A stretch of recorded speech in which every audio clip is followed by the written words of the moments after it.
our schools here. He was an alumni as well. About the time Rocky came out or something, I don't know, he's pretty old. But he's going to make his way down here to the steps. Down the steps. He made it without tripping, which is always interesting, so very good. But I'll turn the microphone over to him for his Hall of Fame awards. He's coming up.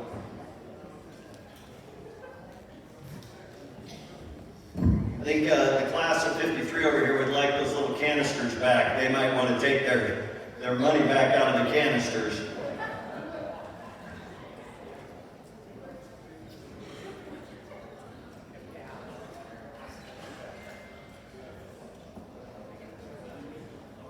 Yes, we should. We brought you in.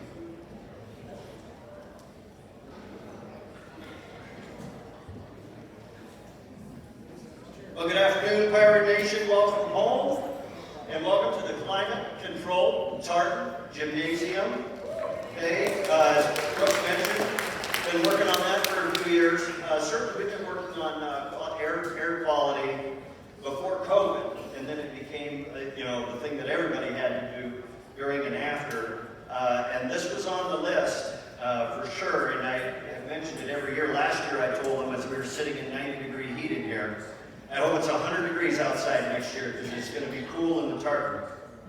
So good. I've had an opportunity to address the alumni for about 7 years now, and this will be the third year to have a Plainview High School Hall of Fame induction during this event. And I'm usually not very nervous. I am today. And that's because my high school speech coach is in the room.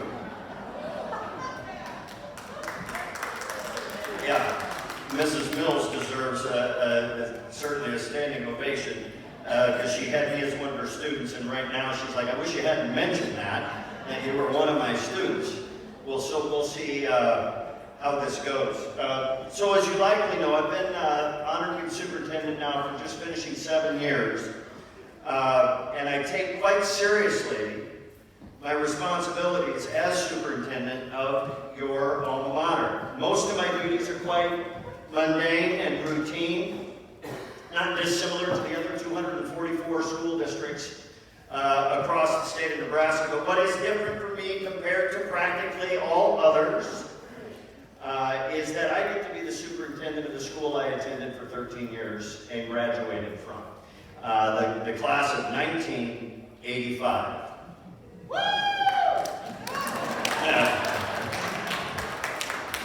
The school that gave me great experience and propelled me into my future with confidence, ambition, and a sense of service. I knew when I was invited to come back to be the superintendent here 7 years ago that I wanted to make honoring our past and honoring our people a top priority. That meant making efforts to keep our alumni base connected to Plainview High School. One of those efforts was to start a Plainview High School Hall of Fame. I worked with Larry Knott, Bill Michael, Lynn Johnson, Wyatt Fromm, Kelly Berger, Lingenfelder, and the legend Ray Dorr, who sadly we lost last August.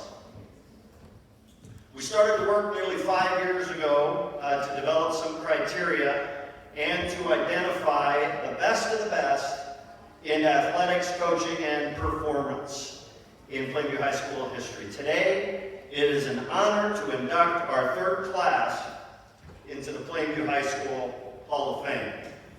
Now I have to go on location over here to this corner because on January 12th, 1960, Jim Brunke from this spot took his last shot of the game, swish, nothing but net, he said, for his 50th point, which still stands to this day as a Plainview High School single-game basketball record. Were any of you in the gym for that event? There's a few. Dorla was out kissing some other boy. Yeah, she was not interested in how athletic you were, Jim. Okay. 2-point field goals and 4 free throws to finish with 50 points. But Jim's not being inducted into the Hall of Fame because of one hot night of basketball shooting.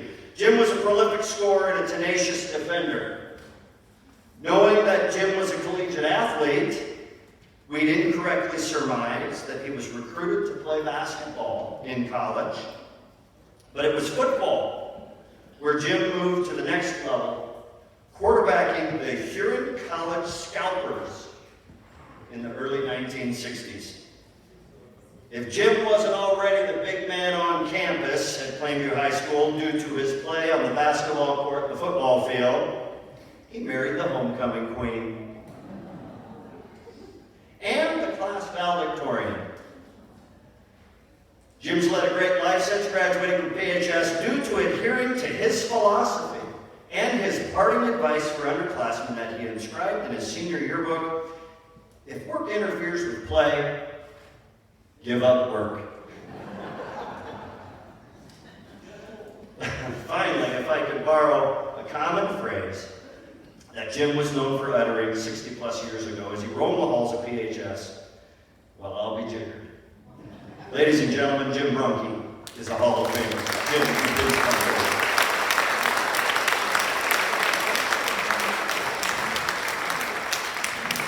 Jim Brunke was described by the local media as being a jump shot perfectionist. It's indisputable that he was one of the greatest scorers in Pirate basketball history. He still possesses the single-game scoring record for PHS with 50 points against Madison as a junior in 1960. Jim averaged over 20 points a game during his career, as well as 15 rebounds a game. Jim also excelled on the gridiron as a quarterback, defensive back, and kicker. He led the Pirates to a 15-3 record as a starting quarterback. Jim was recruited by several colleges to continue his athletic career playing collegiate football with Huron College, starting at quarterback for the Scalpers. Ladies and gentlemen, it's a great honor to welcome Jim Brunke from the class of 1961 into the Plainview High School Hall of Fame.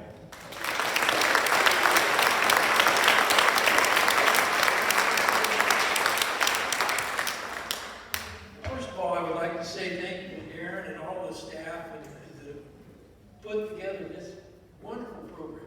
And it's really nice to come back to Plainview and see all you people and see everything that is going on here. You have a great community and a little gym that is just really hard to appreciate until you get out into the bigger world. And it's something to be really, really proud of. As Darren said, I was very fortunate to have had one real good basketball game here in this particular gym, in that particular spot. And it will stick with me for all my life. And I will truly, truly, truly have been appreciative of everything that has happened to us and what we've been able to do. So with that, I won't bore you with a whole lot more details about anything. It was just fun, and I was just, every time I see Crean Jenkins, I think of Scraper Jenkins. Here's one of the things we would do is that every time we would have a basketball game or a football game, we would automatically go down to the barber shop on Saturday morning, and in Scraper, then we would replay the game and all those kinds of things. It was sitting in that front chair that nobody ever used and going through that. It was truly a memorable event, and it was fun. So thank you, Plainview. Thank you, Darren, and the staff, and the program, and all the team that has selected me for this very wonderful award. I truly appreciate it. Thank you.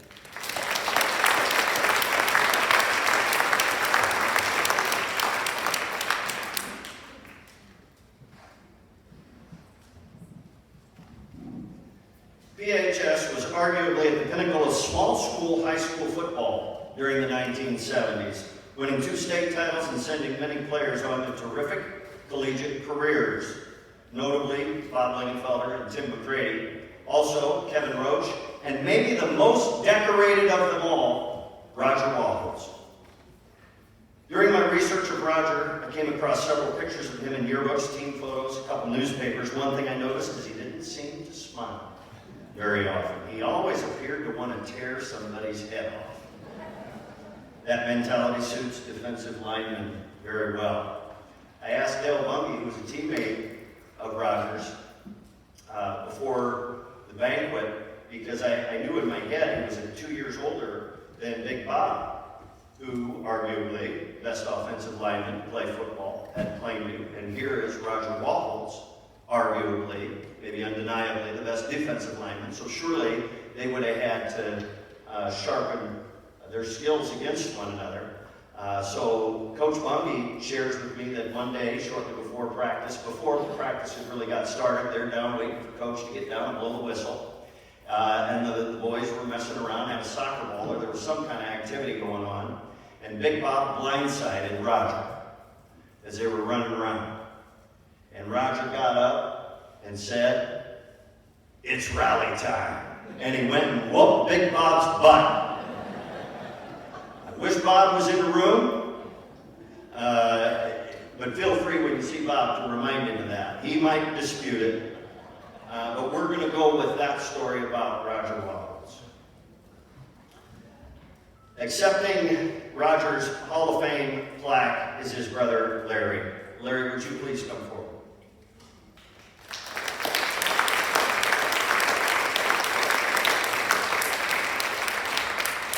Roger Waffles was a force on the defensive line. Offenses had to double team him, which most often still failed to neutralize him.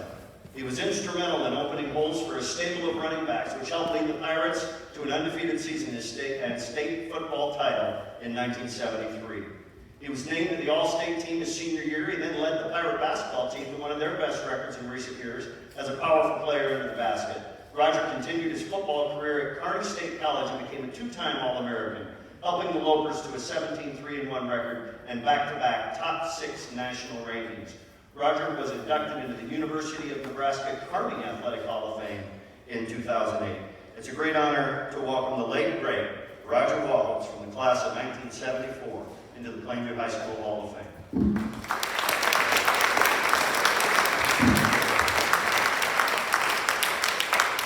I want to thank the committee for putting Roger, giving me this induction into the Hall of Fame. I had to do this about in 2008 for Kearney. They inducted him down there, and a lot of his classmates and teammates went down to be there for it. But again, I want to thank you all for giving this to our family. It means a lot. And also want to say congratulations to Pierce, or the Plainview. My kids go to Pierce, and it's been an old rivalry for many years. But anyway, congratulate the Plainview track team. It sounds like they had a great year.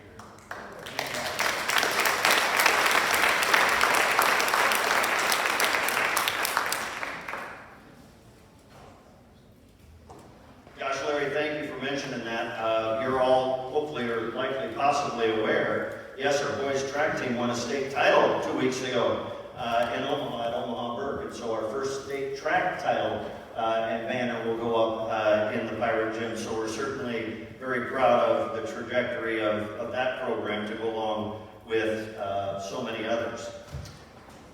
Our Hall of Fame committee has always prized multi-sport athletes for consideration into the Hall of Fame. Indeed, most inductees excel in 3 or at least 2 sports or activities. We have very few alumni who were so dominant in just one sport that we just couldn't ignore their accomplishments and contributions to our school. Lori Stucraft is one of those athletes. She's one of our rare Hall of Famers whose athletic skill and ability got even better after high school graduation. And get better she did. So much so that she holds the distinction as the only Plainview High School alumnus to be banned from playing in the alumni volleyball tournament. The other girls refused to play for fear of getting hurt. Lori is the only PHS athlete to have her PHS jersey retired. No volleyball player will ever wear number 40 again. You've likely heard the term GOAT used as an acronym to describe someone who is considered the greatest of all time. Ladies and gentlemen, Lori Stucraft is the GOAT of Plainview High School volleyball. All right, would you please come forward?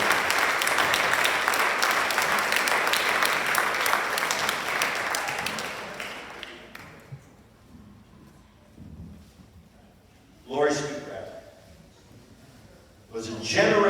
volleyball talent and arguably the best volleyball player in PHS history. As a sophomore in the fall of 1982, she led the Lady Pirates to their lone state tournament berth in school history. Lori developed a lethal overhand serve that girls on the opposite side of the net either couldn't return or simply got out of the way of. Lori still holds the school record for ace serves in a career, with the second highest total, just barely half of her tally.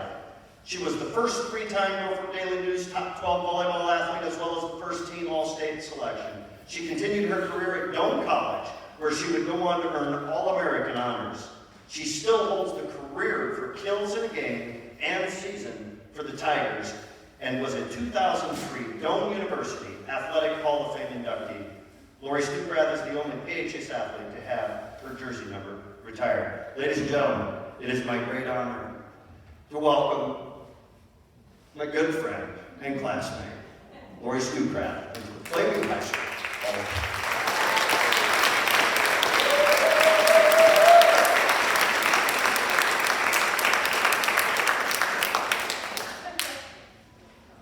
Been a lot of years since he wished me luck or I wished him luck, and I need it because I'm already tearing up.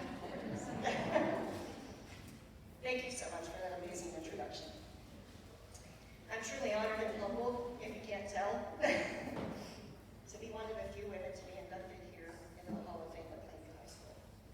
Truly an honor, especially amid so many other athletes, multi-sporters, and also to know I have a rival though too at Kearney State, because I continued on to Doane, and I did make that Hall of Fame, even though Roger too is in the Hall of Fame at Kearney. So I'm just among great skills and just a tremendous group here. So when Darren, Dr. Arnold, reached out to inform me of the nomination, it threw me back into the 80s, reminiscing amazing and awkward times, and also testing my memory of my accomplishments. He asked me for my resume of my accomplishments in volleyball. I hadn't thought about that in 38 years, pretty much. So more than 3 decades have passed since we roamed the halls of PHS together as classmates. Some things have certainly changed. The days of the 80s of typewriters and party lines. Somebody brought up mobile phones, the first brick phone. Now we've got smartphones that you talk, you text, you Google, you do everything that we had never ever dreamed of at that point in time. So some things have changed. Social media. I'm kind of glad there was not social media around. And Darren might be too, for us in our communities as well. But some things again have changed. The lengths of our shorts and our uniforms changed, and admittedly, the condition of my body, after all the years of wear and tear of playing volleyball until just a few years ago, definitely different in this day and age.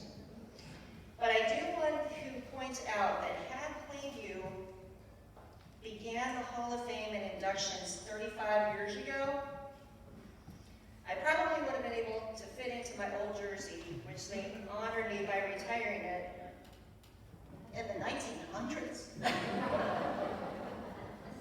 I'm proud to say I'm the owner of that jersey.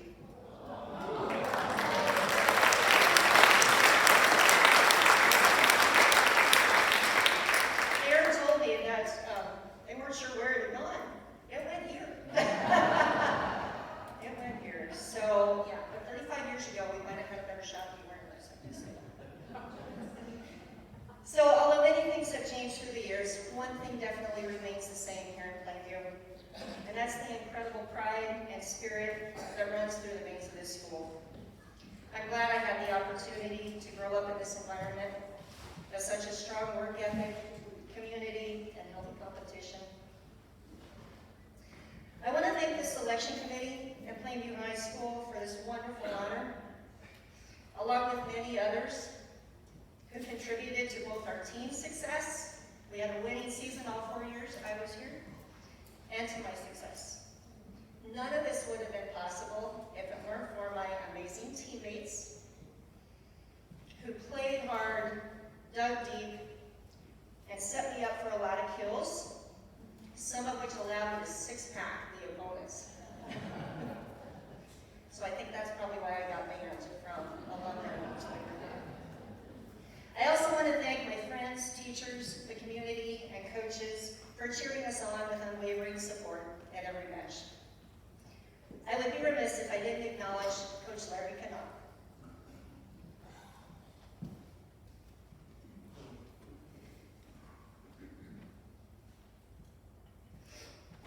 Coach Canuck is a key influencer in my success.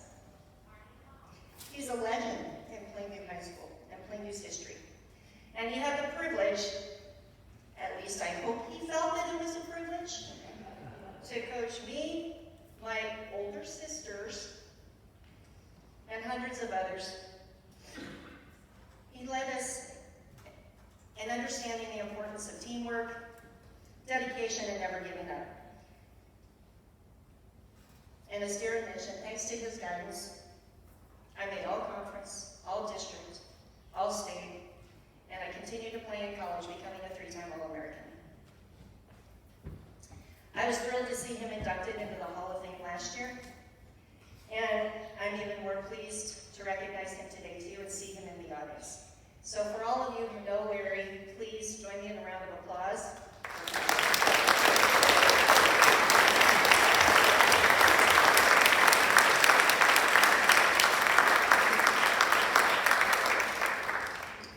Volleyball has made my life very special and allowed me to develop valuable skills and discipline that continues to shape my days today. It's also through volleyball that I met my husband, Roy, or Ray, depending on the name tag, who is arguably one of the best players out of Colorado. Just ask our kids. Okay. But we did connect, and actually my husband, very accomplished, I'm going to brag about him too, played in the Olympic Sports Festival back in the 80s too. So even though he wasn't around in the 80s and I met him in the 90s, thank you for your love and support.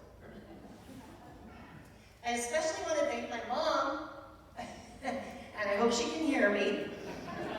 We have a lot of action going on at our table, so I want to thank my mom, and I want to thank my family, who cheered, supported, spent countless hours, and drove thousands of miles to support our games and our tournaments. I know sitting in the stands wasn't always comfortable, and I appreciate your commitment, and I'm really glad that several of you are here with me today. And I'm also proud of my mom being the oldest alumni here today, too. I also want to thank my dad, Gene Stucraft, my biggest fan, whom I know is still here with us in spirit. As I was preparing this speech, I realized that it was precisely 10 years ago today that we said goodbye to him, and we honored his life and celebrated his life. It's no coincidence. I believe God made it happen, so June 3rd is a very memorable day for us to celebrate things in life. Life is short, so truly make the most of it. Laugh, enjoy the ride. Work hard, play hard. I heard that from someone else earlier. And keep the spirit of sportsmanship alive. Thank you again for this tremendous honor.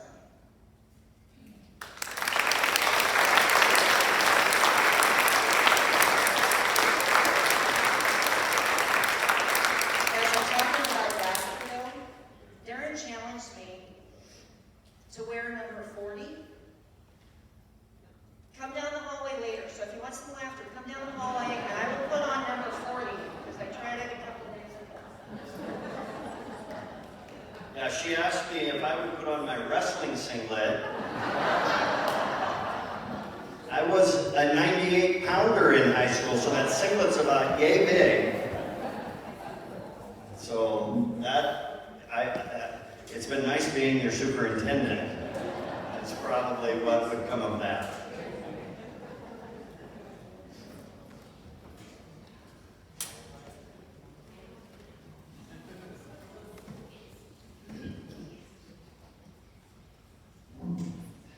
When I started to ask around a bit from old coaches or Pirate fans who recall watching Kyle Lingenfelder compete over 20 years ago, one of them said, on the football field, it was like one of those running backs that would tear and claw his way through defenders, hitting, spinning, rumbling, bumbling, stumbling, and come out on the other side on his feet with his jersey half torn off his shoulder pads. Kyle is easily considered one of the top 2 running backs in Pirate history, along with the late great Tim McCready. Perhaps no one could more adeptly describe the type of athlete and teammate that Kyle was better than his high school coach, Ron Bush. Coach Bush said, "So many factors made Kyle a very special player to coach. For one, he was an extremely physical player that we could use in nearly every situation. So, of course, we did. Although I didn't say this in the huddle, the call was basically Lingenfelder left, Lingenfelder right, Lingenfelder up the middle. Opponents may have known he was getting the ball, but it didn't matter. He ran with powerful momentum and was also able to read defenders so well that he often left them trying to make a desperate arm tackle, which would never bring him to the ground. I don't think he ever lost a yard, so of course it was a no-brainer to give Kyle the ball in a third and long situation. Remarkably, his teammates were never envious because they loved playing with Kyle, and the reverse was true as well. As he told them frequently, I love this team. When I did opt to put the ball in his teammates' hands, he would always respond, good call, coach. That attitude was endearing because he was not only a legendary player, he was a great teammate. Kyle's style of leadership, his love of football, of competition, of his teammates, as well as his impact on Plainview High School made him incredibly deserving of this honor. Kyle, would you please come forward?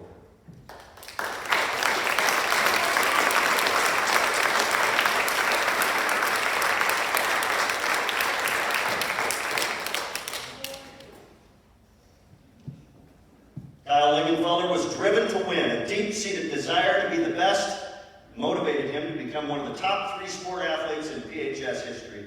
It didn't matter whether it was football, basketball, or track. Kyle competed at the highest level and earned 12 varsity letters. Kyle competed in 8 events at the state track meet over 4 years and started varsity for 3 years in basketball, contributing to the state tournament team of 1997. Football is where Kyle really made his mark. A 3-time All-Conference and a first-team All-American running back. Kyle is the all-time record holder for rushing yards in a game and season. He led the Pirates to 30 wins and 4 playoff berths during his high school career. Kyle went on to play football collegiately for Wayne State College, starting for 4 years for the Wildcats. It's a great honor to welcome Kyle Lingenfelder from the class of 2000 into the Plainview High School Hall of Fame.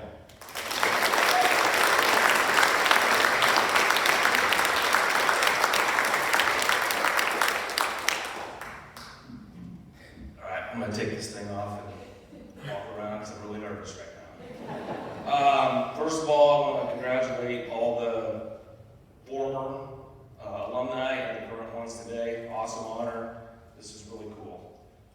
Secondly, this right here is awesome, Darren. I mean, so cool. Can't thank you enough for this, just for me, just the other athletes and former, now. Awesome. Okay, so Hall of Fame, pretty cool. It means a lot to me, especially to me, for a lot of reasons. I'm going to highlight 2. One, it just kind of validates all the time, effort, hard work you put into, doing this thing. You got to have a little luck to get in the Hall of Fame. Luckily, I was blessed with some athletic ability. 2, I had great teammates, good players. One of those players that I played with is getting inducted right after me. Not a bad, doesn't hurt the cause, right? Pretty cool. But when it comes down to it, I hope it's nice to be recognized for your athletic accomplishments, but, honestly, what's most important to me is what people think of me as a person. So hopefully that was being a good teammate, being a leader, somebody that, they wanted to go to war with, that just, when they think of me, they think of, good athlete, better person. The most special thing about this today, though, is the people. Okay, so I've got a ton of people here that were literally with me during this time in high school. I've got my wife, PHS grad, same year. With me all these games, traveled to a lot of different places, always there, high school, college, and on. I've got my mom, my brother, my sister, all PHS grads as well, always there, supporting. My brother looked up to you big time. You set a good example for me to, have a good, work ethic in the morning, shoot hoops at, 6 a.m., whatever, maybe 7, I don't know, something like that. But, a lot to look up to. Mom, you're a rock star, you know that. I mean, you're just awesome. There's not even anything else to say. One person that's not here, this is hard, is my dad. This would have been awesome for him. He would have loved every second of this. You'll see in his, the kids that he grew up around. Can't talk. Just his kids in this situation. He had been so proud, and I wish he was here to see it. Unfortunately, he's not, but at least from above, he can see it. Big thing is coaches. I got the privilege of my high school coach here, Mr. Ron Bush. I've got Bob Green. He did football track. Brett Moeller, he did football track. Dean Boyer, he was football as well. Those guys were very instrumental, in just my development, my game, everything, and they're awesome. And I appreciate that they're here. It's very special, again, that those people are here, okay? I've also got in-laws here. I've got my mother-in-law. I've got my father-in-law. I've got a sister-in-law. And I've got my brother-in-law. A lot of people. And I've got some other family members here too. Support. And this is what means the most to me. This is what's so special. And again, thank you for having this opportunity and for me being up here to do this. I guess I just want to close by saying high school is some great times. I know there's some high school kids in here. My kids are in here. Take advantage of it. Have fun. Do lots of different things. And don't ever have any regrets, okay? No regrets. Work hard. You don't want to be 35 years old, wish you'd have done something different. I guess one thing, football is kind of my thing. I've said this to many people throughout the years, many different times. My senior year of high school was probably the most fun time of my life. I would probably, I don't know what the number is, I would give a lot of money to just go back and relive that senior year of football. The biggest thing we probably did that year was we beat Hastings St. Cecilia. They were like number 2 or 3 in the state, did it at their place. We were C1, normally C2. We went the furthest in the playoffs that year. It was just a really cool deal. So, again, it's a big honor. Thank you for sitting through this. And thank you for all the support from my family and everybody else throughout the years. And that is it. Thank you again.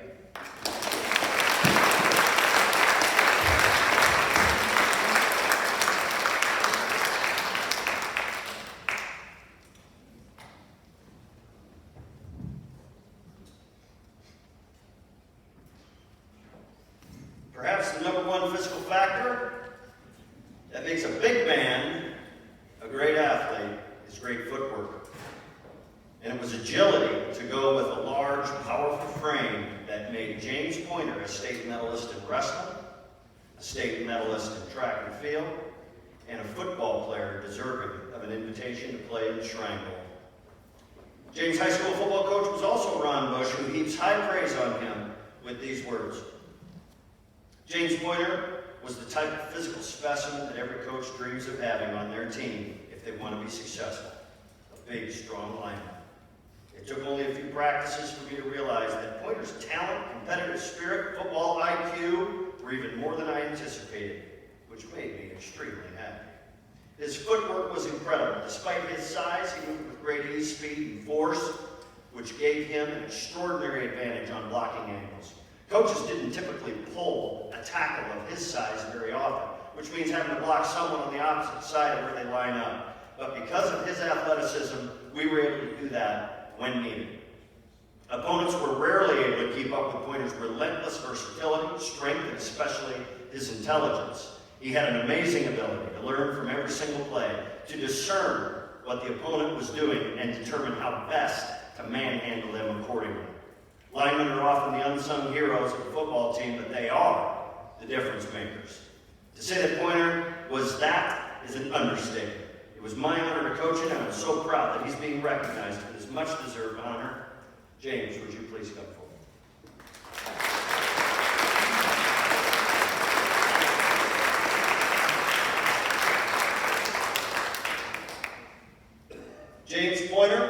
three sports scholar athlete for the Pirates in football, wrestling, and track. Two-time All-State selection as a lineman, James is one of a select few Pirates to be invited to play in the Nebraska Shrine Bowl.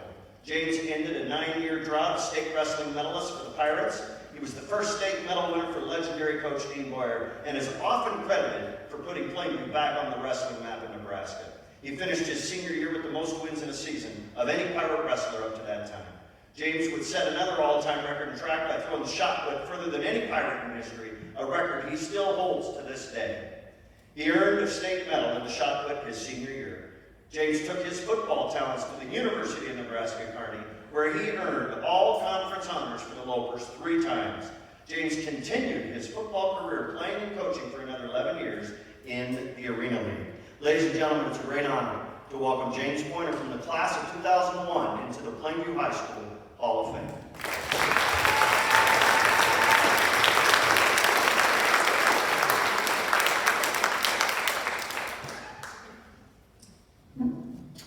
I'll just leave it up here, but got a list of, obviously, once you get to this point, it's like, now I'm understanding why Kyle was so nervous now. You look out, everybody's looking back at you. So either way, it's amazing when you get to this point, you actually get the opportunity to be honored in this type of position. And to be honest, I had a very good athletic career. You know, I played 4.5 years at Kearney, and then I played 7 years in the Arena League, and then I coached for another 4 in the Arena League after that. So a lot of games have been through my brain, and so a lot of my high school stuff I forgot about. And so when Darren actually reached out and said, hey, you're going to probably get inducted, and it brought back so many memories. And my kids,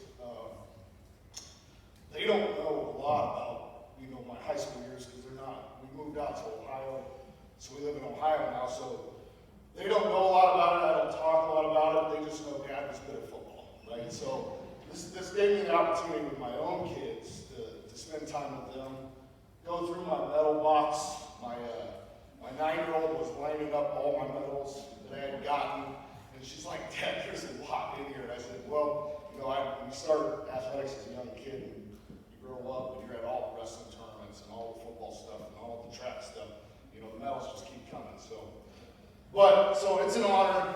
Thank you for letting me be a part of this. Really, I just want to go back to the foundation of who I am as a person. And actually, I didn't move to Plainview until we were in 5th grade. So I grew up in Coleridge, Nebraska.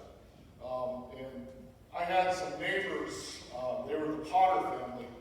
Keith Potter was actually the head football coach of the Coleridge, Nebraska football team.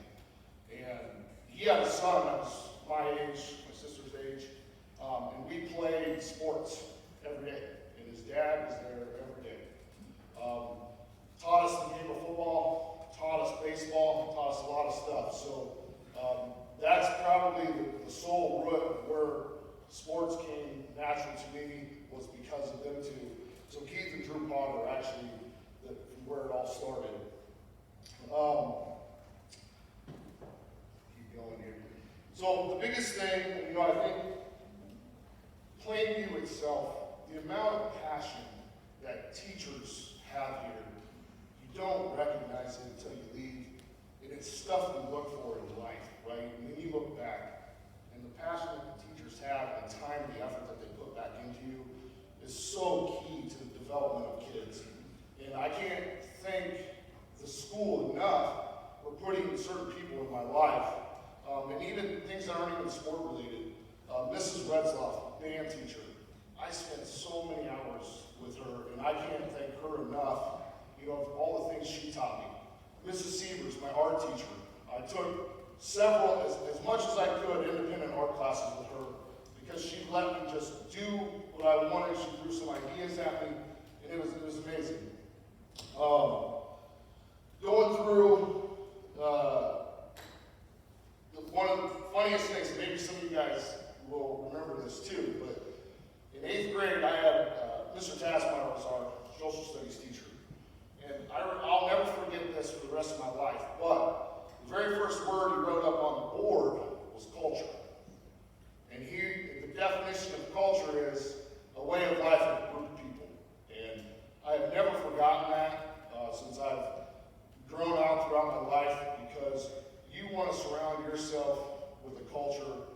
group of people doing the things that you want them to do. So, going back through this, thank yous. There's so many people that are involved in my sports career, and thank yous, and I got to go down through this list. To start off, I'm just going to go coaches. The hours I spent, Ray Dover, Bob Green, Dean Boyer, Ron Bush, those guys, they're not there to just coach, they're there to make men out of young men, and teach you values in life, teach you work ethic, teach you hard work, teach you dedication. So those are items that they're irreplaceable for growing up. I want to thank my sister, she's here today. We're very close in age. She's a little over a year older than me. So we grew up, obviously we just got on each other's nerves. We were the only two siblings, so we picked on each other a lot. She was very fast. She competed in track and did very well. There's a reason, probably because when we would fight, she would have to take off running and try to outrun me. So, but I want to thank my sister. She's there every day with me. She went to all my sporting events, so I'd be crazy if I missed her. Kyle Leonfelder just went right before me, brother-in-law. So when you compete as an athlete, you want to surround yourself with that same type of competitor mindset. And Kyle gave that to me. Kyle was who I looked up to when we were in the weight room, in the gym, court, back out on the football field. You name it, it's what we did. So thank you, Kyle, as well. The funny thing is the gym, you don't realize it, but the weight room is key.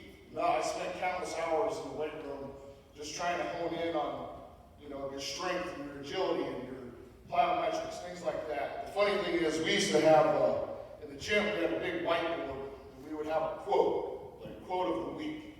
And there's one quote that's always stuck in my head, and we had it posted up there. And it lasted about all summer because we liked it, but it was, it's not about the type of car you drive.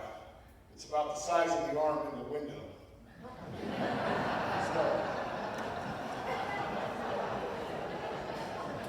Anyways, some other thank yous here.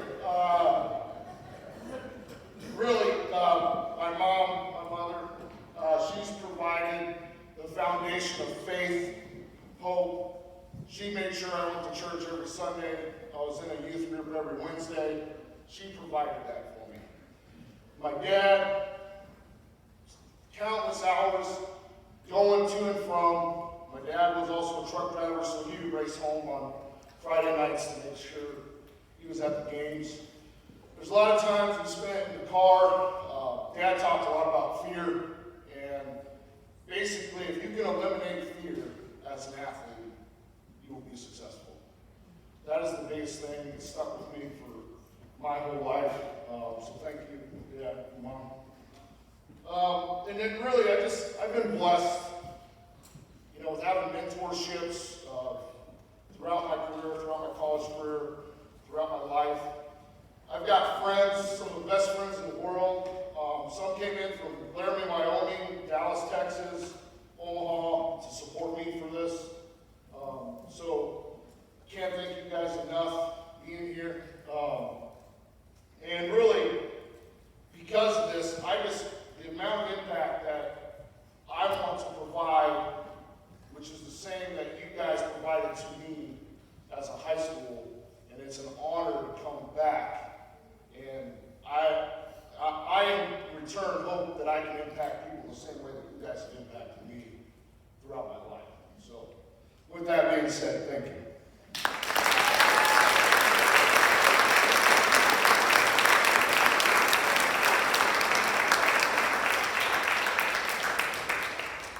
He didn't drive a Ford Pinto, I doubt, back. The size of that arm. This group knows what a Ford Pinto is. If I say that in school later, they'll continue to look at me like I am way out of touch. At this time, I would like to invite Mrs. Connie Mills and the 1979 One Act cast and crew to the stage, please.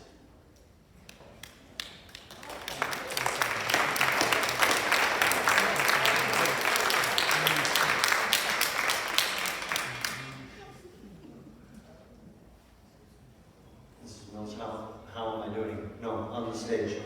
Absolutely. We want to see you. Wherever Mrs. Mills directs you.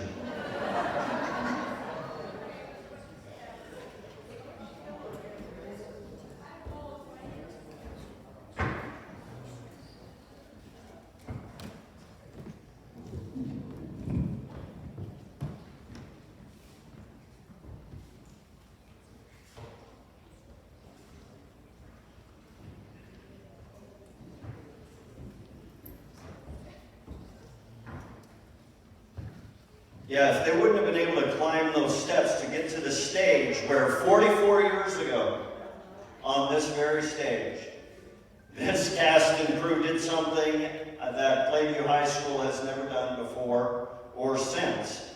And that is to achieve the pinnacle of stage performance, which is a state championship. And for that, a large trophy is customarily provided, but for some reason, and I searched and I could not find the 1979 State 1-Act trophy, and I never really got a good answer as to where that trophy was.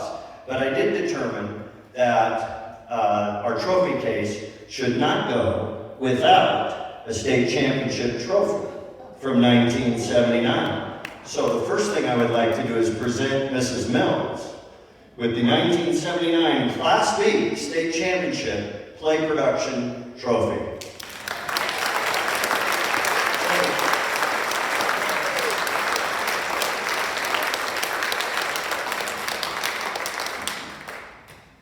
Plainview High School was well known throughout play production circles in the late 1970s as we qualified for the state contest 3 years in a row, headed to the end of the decade. The third time was the charm, as the 1979 1-Act team, under the direction of Mrs. Connie Mills, won the first state championship play performance in school history.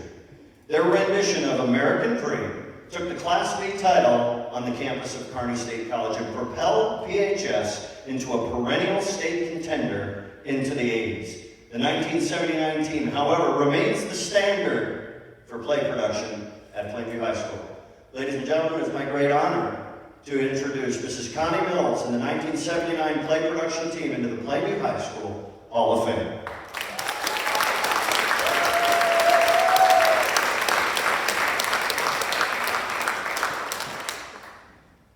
Oh my. I just thought I should mention that I think play production was a little bit getting going because I don't think they had a big state championship trophy then. I am just floored by this. Anyway, you guys, I was so glad to hear some of the names that are near and dear to me over the years. I really thought that Plainview would be my forever home as a teacher. But I had to leave. I think you know I was widowed at a very young age. But on a happier note, I did go on and I kept teaching. And since football seems to be the theme that we're dealing with today, I most recently retired from Millard North High School, which may not mean a lot to all of you, but if you remember you remember Tom Osborne, don't you? Does that sound familiar?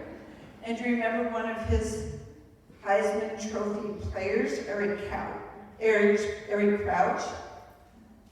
That was the school he graduated from. So I got to teach in Eric Crouch's high school. So I just thought I'd let you know that football was a big deal wherever I went. And I did get a chance to go on to coach and to go on to teach. And I probably shouldn't tell you this, but my substitute certificate is still valid. Don't. But anyway, I know that it's hard. I was teaching and was subbing until our plague that we had a few years. There's 2,500 kids in that building, and there are no windows. So who wants to breathe all those germs anyway? Even though it's a great school. But anyway, you guys. guys. I just think that beyond me, you should hear from the players that we had in that 1979 one-act play. And by the way, just briefly, you guys probably all, some of you remember Mr. Laddick. He was all about sports and all about success, and so were all of us. And thank you. I hear Mr. Knock, and if you remember Kevin Johnson and Bill Johnson and some of the coaches that you guys used to have, I always felt so grateful to you guys because I remember saying success breeds success.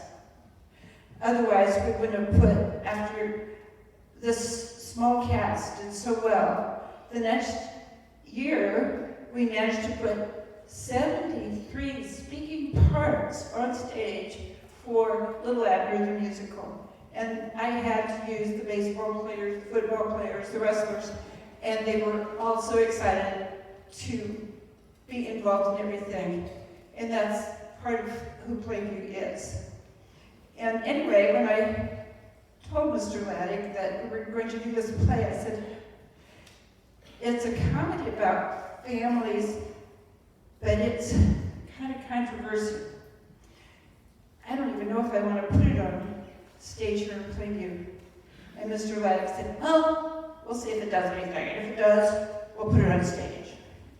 So guess what? We did. And it's a comedy about families, but it's a tough sell for people to really enjoy that comedy because it is about a lot of family dysfunction. And I think we became a little bit ahead of our time by doing that particular play, because ever since then, it seems like, even on high school level, we try to go challenging and have work that makes everyone in the audience go, how did those kids do that? Or make everyone forget that these are a bunch of teenagers out here. And when I hear that, I feel really proud of all these folks. And like I said, I did want Plainview to be my forever home. Anyway, I'd like for you to meet the people on our production, beginning with the original American Dream, Joe Cannon.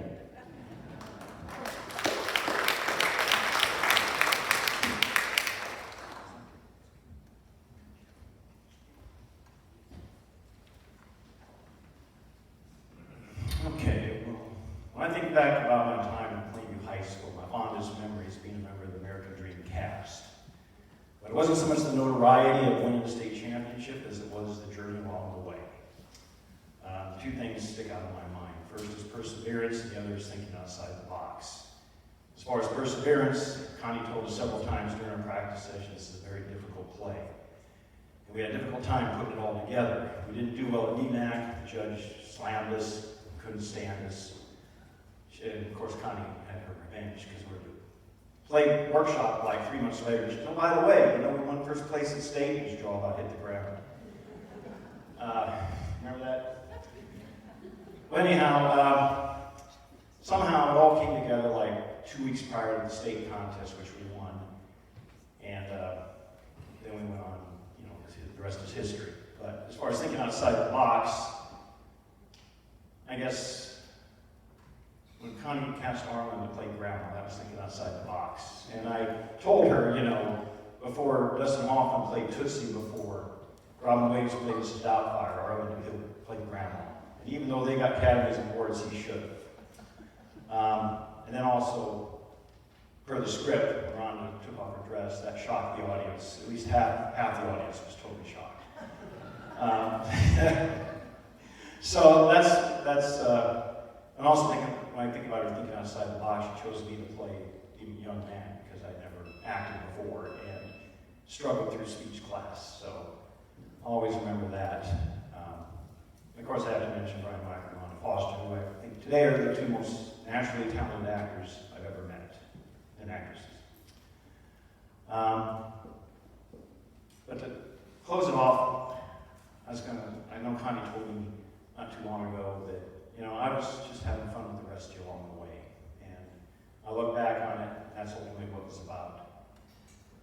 had fun until we won. And in closing, I just want to mention that I'm not the first member of my family to be inducted into a Hall of Fame. My mother, as you might know, was inducted into the Nebraska Tennis Hall of Fame in 1991. And I was here a year ago to dedicate the tennis courts in her honor and put a plaque around her across the street. So I wish she was here today, but she's not, but I know she's here in spirit. She'd be extremely proud of me today if she was here.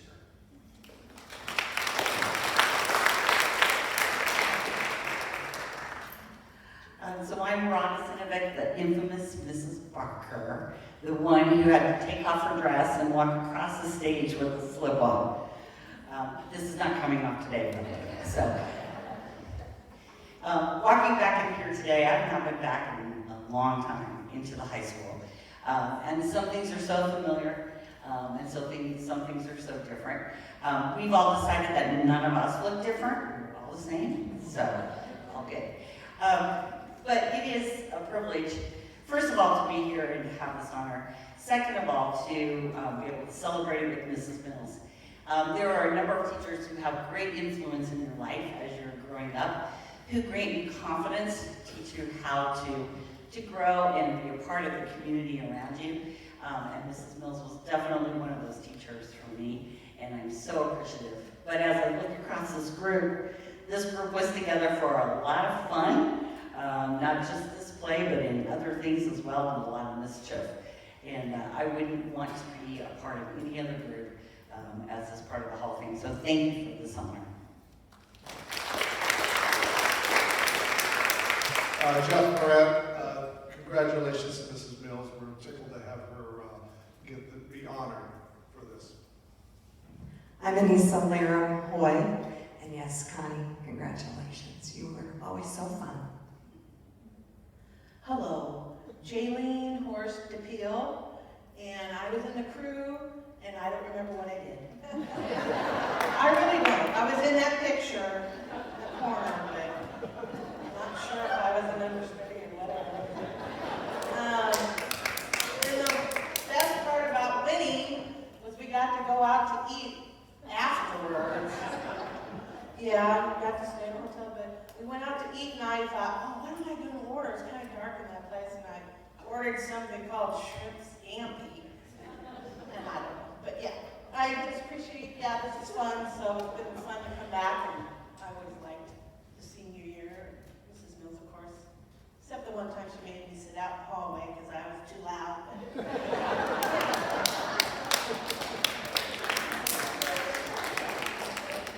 Well, I'm Marlon DePeel. I played the infamous grandma in the play, and it was a very interesting role. And being the naive teenager that I was back then, I had no idea what the play was about. We had to cross off so much of the play, and I still didn't know why until today. When they explained it to me, so. But I do want to thank Connie Mills. I got the privilege of being one of her teacher's aides.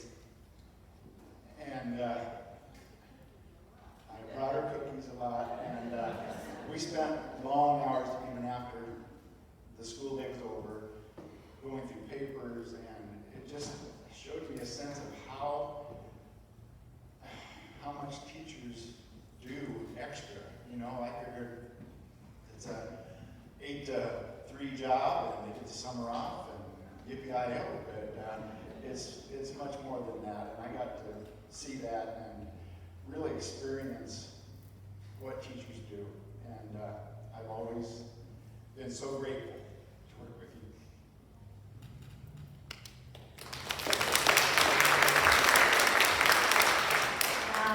I'm Rhonda Foster Allen, and I played Mommy. One thing my mom always asked me, she probably should have asked you this, Mrs. Mills, she would always say, because you cast me as Mommy, and then you cast me as, I'm not going to say your name, but kind of a bluesy kind of gal in the musical, and my mom would always say, how's come they cast you in all these weird parts? Challenging my acting, whatever, but yeah, what a fun time. Oh my goodness, I remember the trip to Kearney, and just all the practices and all the times we spent and how we bonded together. And One particular thing I remember about the performance in Kearney State, it was at the time, it's UNK now, but when we did our final performance and won, during the play, I always had one of those metal nail files with me. It was my prop, and I was always filing my nails. I don't know if you guys remember that, just madly filing my nails. And one of the times, I inadvertently stabbed my palm with the thing, and I got, I poked it a few other times, but this time I really did it. Didn't realize till just a few minutes later that there's blood streaming down my arm during the play, and I'm still needing to do lines and everything, and I've got this blood coming down me. So, Arlen, do you remember what I did? Okay, I'm confessing this today. During one of the lines, Grandma was wearing a brown sweater, conveniently, and so I came up one of the times and was patting Grandma on the back and doing one of these. So, I don't know if you ever washed that sweater, but it wasn't yours. So anyway, then I was able to go off stage a little bit later, and there happened to be a bathroom right off, so I was able to wash it off, but thank you for that.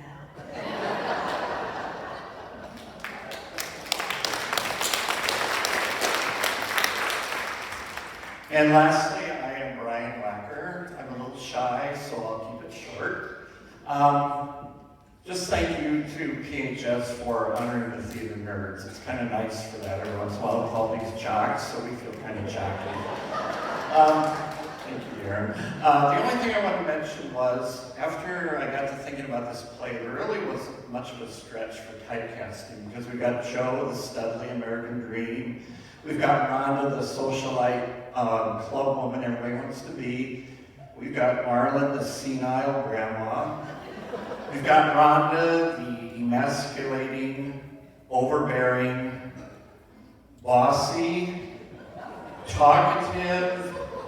What else is there? I don't know. So not a stretch there. And then me, the submissive, emasculated husband. So thank you.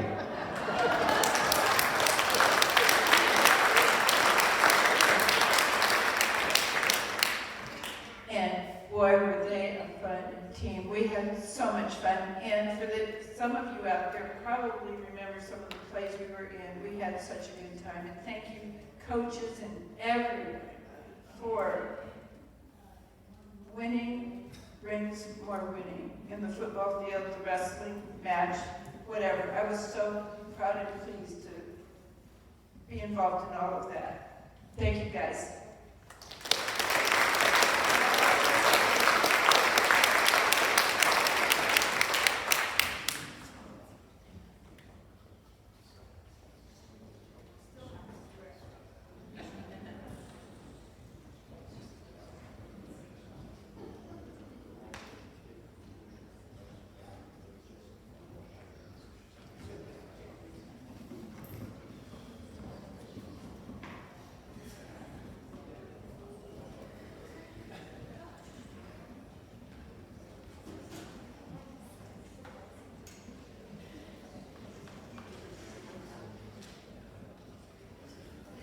I certainly love to hear the many references to former teachers and coaches. So just anybody in the crowd, if you were at any point in your career involved with school in any capacity, teacher, paraprofessional, administrative service, teaching in school in any capacity, would you please stand?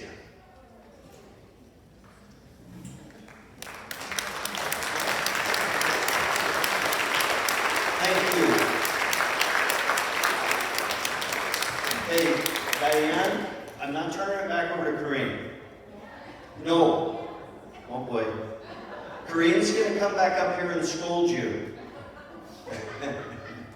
Thank you so much, everybody, for supporting the Hall of Fame. If you ever have any thoughts or suggestions for how we can honor our Plainview High School alumni, just give me a call or send me an email. We have a form to maybe fill out if you want to nominate somebody, but we'll get the ball rolling, and our committee will take a deep dive into those that deserve to be honored in perpetuity. I need all Hall of Fame members after we're done here to meet me at the wall so I can make sure that I get photographs. Thank you.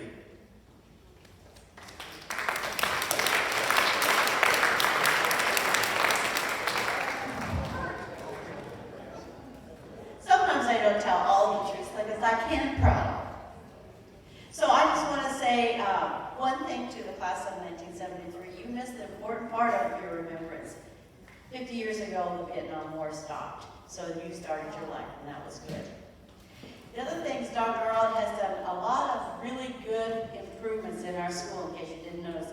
The one thing that remains is these darn stairs. As you notice, there's still no handrail on us, so congratulations, 79, that you got up there. The servers tonight, the girls were the Rainbow Girls, and I wanted to thank them. But I said to the boys, so, because there's now a new thing in school, you have to have 10 hours of community service per year for a total of 40, so you can graduate. Are you here for that?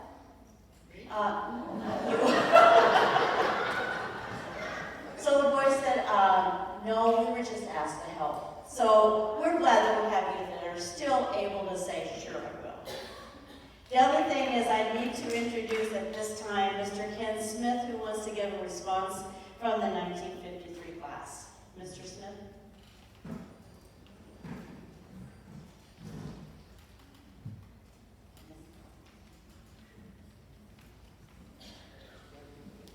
Well, you can sit down.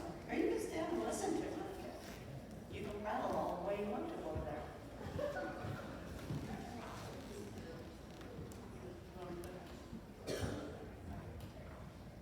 Yeah, well, everything that I was going to talk about has been talked about. So I guess just to make a few complaints, I looked at the little brochure there. We have the 25 years. We have the 50 years. I didn't see the 70 years anywhere. So I guess we're back in the dark ages, and I guess that's where we belong. I wanted to say a little bit about Marilyn Cox, our great classmate and friend. We've already spent a good deal of time talking about her, so there's nothing else to say. I also wanted to introduce our class members that are here. Well, they've been introduced already. So what else can I complain about? Well, I do have a complaint, and it's about the Athletic Hall of Fame, because the 1951 football team was undefeated and won the Nebraska Northeast Conference. So where are they in our Hall of Fame? Now we talk about everybody in the 2000s. What happened to the 1900s? And we're almost into the 1800s, for God's sakes. So I don't know what else I can say, but it was a privilege to be here today. Great program, and thank you all very much.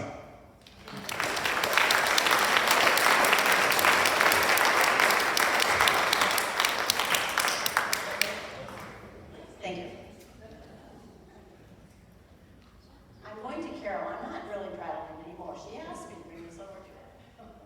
She did, didn't you, Carol? Why are you hanging on? Because my knee hurts.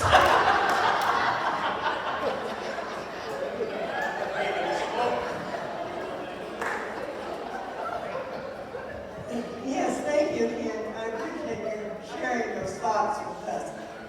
I just have one of the things I'd like to say.